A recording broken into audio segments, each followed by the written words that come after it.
Hey everybody, Hellpockets here for Game Goons TV, and the Dragon Ball FighterZ news cannot stop flowing in today. We've got playable demo at E3, we've got a closed beta test before the end of the summer, and we got a new trailer this morning. At least it was morning for me because I woke up in a drunken stupor.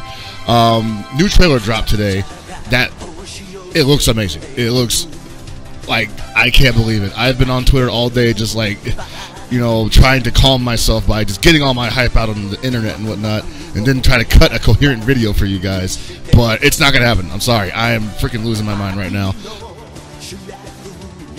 Now, let's cover a couple of things real quick.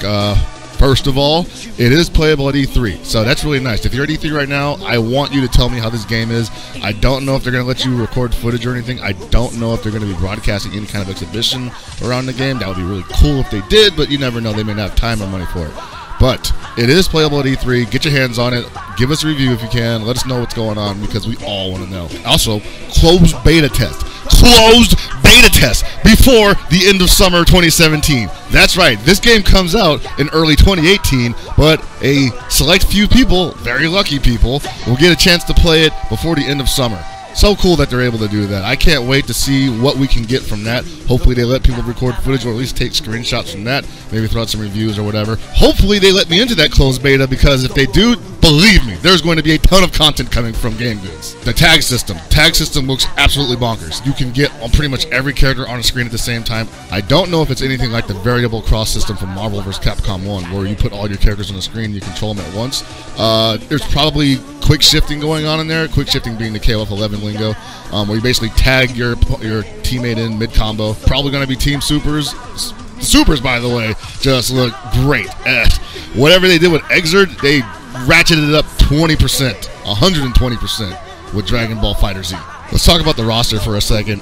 With a game like this, obviously there's a lot of opinions coming around where people want every character in the game. They want this to be like a Xenoverse-like cast, or not even Xenoverse cast. They want this to be like a Budokai Tenkaichi cast, where you just literally have every Dragon Ball character ever created in one roster, and that's probably a terrible idea. Even though this is a 3v3 fighter, and so that means they're going to have a lot of characters to give the options for unique teams.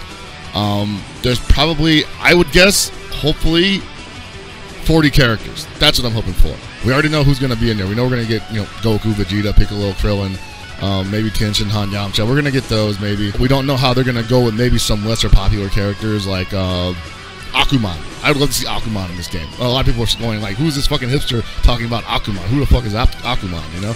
But I like him. I think he'd do well in here. Other roster concerns are, if it's too small, will there be the possibility of DLC in the future? This is a console-only game currently, and PC, I guess, too. So it's possible that they could support it with DLC in the future. I don't see why they wouldn't do that, especially if it's like wildly successful, and pretty much every other Dragon Ball Z game that has come out in recent years has had a plethora of DLC content to follow up the initial release. Anyway, I want to thank Namco and ArcSys for making this beautiful game. I don't know how good it's going to be. I am a huge fan of Dragon Ball and Dragon Ball Z and Dragon Ball Super, and yes, even Dragon Ball GT gets some love from me. I've wanted this for a very long time. A lot of people have always said that ArcSys should make a Dragon Ball game, or pretty much any anime fighting game, but for me it was always, you know, I always wanted them to make a Dragon Ball game, and so now the dream has come true 12 years later. Literally 12 years. This has been Hellpockets for Game Goons, and if you like what you saw, please subscribe to the channel. If you'd like to watch us live, you can always follow us on twitch.tv/GameGoons, and you can follow us on Twitter at GameGoonsTV. And make sure you watch Super Desperation Radio every Monday at 6:30 p.m. Pacific Time, and we'll definitely be talking about this next episode. I guarantee it. You don't want to miss it. Take it easy.